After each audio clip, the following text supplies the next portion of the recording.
salam sejahtera dan salam sorakku sayang. Buletin Lukas edisi malam 17 Mei 2021 bersama saya Grace Chon Lee.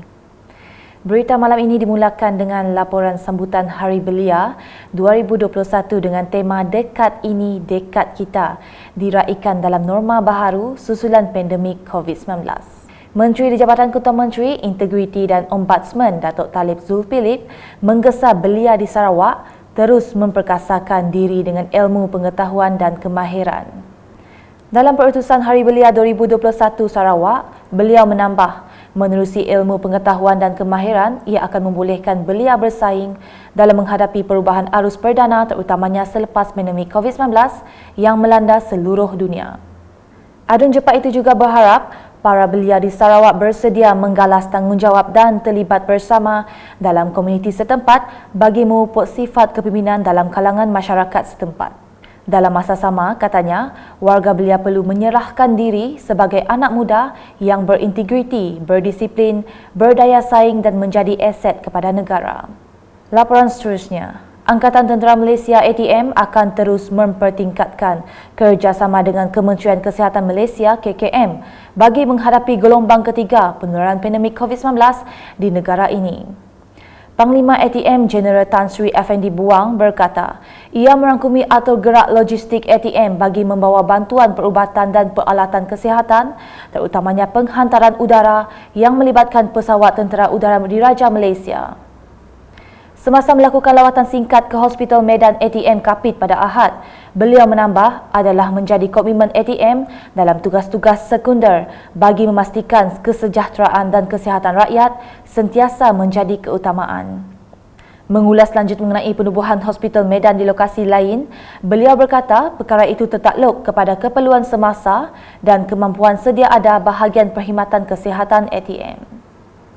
Tambah beliau lagi, susulan penubuhan Hospital Medan itu, Hospital Kapit dapat menumpukan kepada rawatan kes COVID-19 di samping mempunyai kapasiti katil yang mencukupi bagi pesakit wabak tersebut dan kes-kes yang lebih serius. Hospital Medan ATM yang didirikan pada 6 Mei lepas mempunyai kapasiti 40 katil dan akan dipertingkat kepada 100 katil sekiranya keadaan memerlukan. Setakat ini, Hospital Medan ATM tersebut diatur gerak oleh Batalion Pertama Perubatan yang berpangkalan di Kem Muara Tuang, Kota Semarahan dengan kerjasama Jabatan Kesihatan Negeri Sarawak dan Hospital Kapit dilengkapi kemudahan wad pesakit, X-ray, farmasi dan bilik rawatan kecemasan. Manakala di Sibu, Menteri Muda Perumahan dan Kesihatan Awam Sarawak, Dr. Anwar Rapai telah menyaksikan penyerahan pelantikan pemancar Cina daerah Sibu kepada Datuk Jason Tai di Sibu pada Isnin. Watikah pelantikan diserahkan pemangku residen bahagian Sibu, Wong Hee Siang, kepada Datuk Jason, pejabat residen bahagian Sibu, yang turut disaksikan Datuk Temenggong Vincent Lau Liming. Dalam pada itu, Datuk Jason ketika ditemui berharap pelantikannya dapat membantu menjayakan program kejayaan terutamanya melibatkan isu pandemik COVID-19 termasuk program vaksinasi di kalangan masyarakat di Sibu. Assist the government on basically, I think like what I mentioned just now, to encourage basically to tackle the COVID issue. I think the thing will be two-pronged. One is to maintain SOP, the other one is to encourage people to get vaccinated. So these are the main priorities now. And later on, after maybe all this, it's more about community engagement. These are the things I think I will work together with the Temenggong Dato' to come up with certain programs for this kind of community engagement. Not just among Chinese community, but among all the races in Singapore. Berita seterusnya, para pengusaha permis menjual makanan di Bandar Serian didapati patuh kepada arahan Jawatan Kuasa Pengurusan Bencana Negeri Sarawak JPBNS yang tidak membenarkan dine-in atau makan di kedai. Tinjauan di kedai-kedai makan utama seperti Erwin Kopitiam, Le Papa Grand Food Center dan Papa Food Court mendapati keadaan agak lenggang berikutan kepatuhan kepada arahan JPBNS.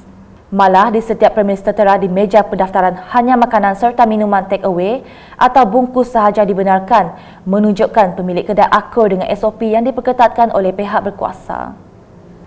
Tindakan pematuhan SOP ini penting bagi memastikan Perintah Kawalan Pergerakan Bersyarat PKPB secara circuit breaker atau pemutus rantaian yang sedang dikuatkuasakan ketika ini berkesan dalam memutuskan penularan pandemik COVID-19. Di Sri Aman pula, seramai 150 orang penduduk Rumah Panjang Empading, Nanga, Bunu, Skrang, Engkelili menjalani ujian saringan COVID-19 yang dilaksanakan oleh petugas Jabatan Kesihatan bahagian Sri Aman. Ini susulan salah seorang daripada penduduk Rumah Panjang terbabit telah disahkan positif COVID-19. Dalam pada itu, penduduk Rumah Panjang tersebut telah dikuarantin sehingga 24 Mei 2021 iaitu selama 14 hari di bawah pengawasan petugas barisan hadapan. Rumah Panjang berkenaan juga telah diletakkan di bawah Perintah Kawalan Pergerakan Diperketatkan PKPD. Laporan selanjutnya, menjelang sambutan Hari Bandaraya Miri pada 20 Mei ini, Majlis Bandaraya Miri MBM telah menyalakan papan neon MBM.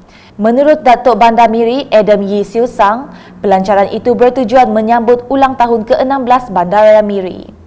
Bandaraya Miri merupakan bandar pertama bukan ibu negeri yang mendapat taraf bandaraya pada 20 Mei 2005 dengan membawa gelaran Bandaraya Peranginan. Untuk meraihkan sambutan ulang tahun ke-16, MBM telah mengambil upacara secara ringkas dengan menyalakan lampu papan neon MBM. Sekian edisi malam bersama saya Grace dan kru penerbitan. Berita lebih lanjut boleh didapati di semua platform media sosial UKAS termasuk portal ukas.sarawak.gov.my dan pastikan anda subscribe UKAS channel di YouTube. Salam UKAS.